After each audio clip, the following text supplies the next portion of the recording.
O presidente ucraniano Volodymyr Zelensky vai se reunir hoje com o presidente dos Estados Unidos, Donald Trump, na Flórida, para tentar uma negociação de um acordo de paz entre Rússia e Ucrânia.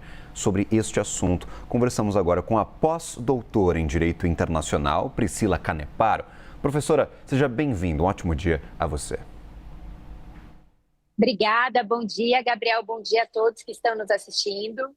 O que exatamente trava este acordo de paz, Priscila? A Ucrânia está atrás de garantias. Quais são essas garantias? E, claro, por que o acordo, enfim, não sai depois de quase 4 anos de conflito? Bom, Gabriel, existem diversas questões nesse acordo que fazem com que não haja um progresso, inclusive nas negociações entre o Zelensky e o Trump e o Putin e o Trump. O que a gente precisa entender? Existem 3 pontos aqui que são cruciais para o não desenrolar desse acordo. O primeiro ponto, a questão da soberania da Ucrânia. A gente sabe que, historicamente, desde o desmantelamento da União Soviética, a Rússia tem muitas questões em reconhecer a soberania ucraniana. Então, ou seja, para a Rússia, a Ucrânia não é, de fato, um país como nós conhecemos. É uma região autônoma, mas que ainda não garantiu a sua soberania, por questões históricas, por questões justamente de construção do Estado e, principalmente, por algumas regiões, como, por exemplo, Crimeia, Kherson, estarem muito mais ligados culturalmente à Rússia do que efetivamente à Ucrânia. Esse é um ponto muito importante. O segundo ponto, que também é crucial, é a questão do território da Ucrânia. A gente sabe que a Rússia ela não vai abrir mão dos 20% do território do leste ucraniano que ela está, né, enfim, que Moscou está requerendo desde o início da guerra. E aí entram algumas questões, como, por exemplo, Zaporíжia. Zaporíжia ainda não foi totalmente conquistada pela Rússia, mas, em contrapartida, a planta nuclear que se encontra em Zaporíжia já está sob domínio russo. Outra questão também que a gente tem, a questão de Kherson. Kherson também não foi conquistada integralmente pela Rússia, mas a gente sabe que é uma demanda que o Putin não vai abrir mão. E o último ponto, que aí a gente sai um pouquinho do contexto dos interesses do Putin e vai para os interesses do Zelensky, é que o Zelensky acha que não existem garantias reais de segurança advindas dos Estados Unidos.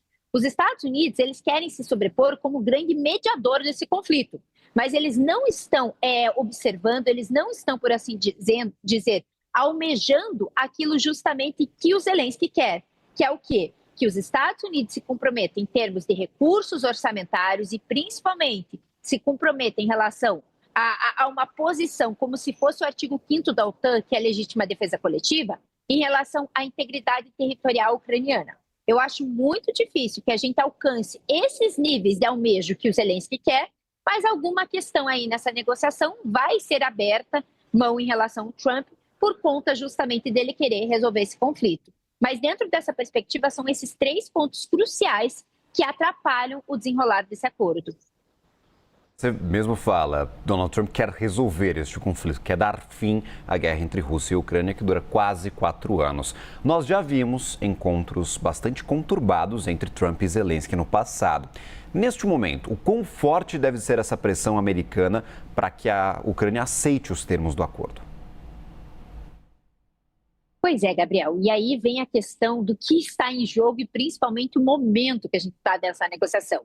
Primeiro ponto, a gente precisa entender que essa reunião não vai ser na Casa Branca. Então, vai ser na Flórida, justamente em um local mais neutro, que não vai trazer tanta humilhação para o Zelensky como foi no ano passado, na primeira reunião na Casa Branca. Né? Inclusive, a gente já pensa que houve tudo planejado, com o J.D. Vance na presença, com a mídia na presença. Mas, em contrapartida, nesse momento, a gente caminha justamente para uma negociação mais séria, vamos colocar assim, menos midiática. Só que um segundo ponto que advém dessa história é o seguinte. O Zelensky ele trabalha com uma perspectiva do que, nesse momento, de querer fazer alguma perspectiva de apresentar, colocar na mesa uma negociação e falar o seguinte, olha, eu quero paz, quem não quer paz é a Rússia. Mas a gente sabe que os termos que o Zelensky tem de apresentar não são aqueles que o Putin vai aceitar. Então ele vai falar o seguinte, eu quero fazer um referendo para ver se a população concorda justamente na finalização da guerra nos termos da concessão territorial para a Rússia. Só que não é toda a concessão territorial que o Putin está almejando.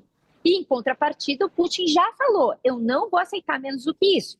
Então, o que o Zelensky quer nesse momento é legitimar as suas demandas, colocando na mesa como se ele fosse o grande pacifista que quer buscar a paz, só que o Putin ele não aceita. Se a gente tivesse, vamos colocar assim, Gabriel, em situações normais de temperatura e pressão, se a gente tivesse um mediador neutro propriamente dito, talvez essa seria uma boa tática. Mas a gente está numa posição que os Estados Unidos eles não são neutros. Por mais que se insira em um contexto histórico de proteção à Ucrânia, de querer ter boas relações com a Rússia, a gente teve uma virada de chave no começo do ano passado, quando o Trump assumiu o poder. O Trump ele tem um excelente relacionamento com o Putin. A gente sabe que ele tem esse almejo, né, pela figura do Putin e, principalmente, o Trump tem interesses comerciais aqui, é importante destacar.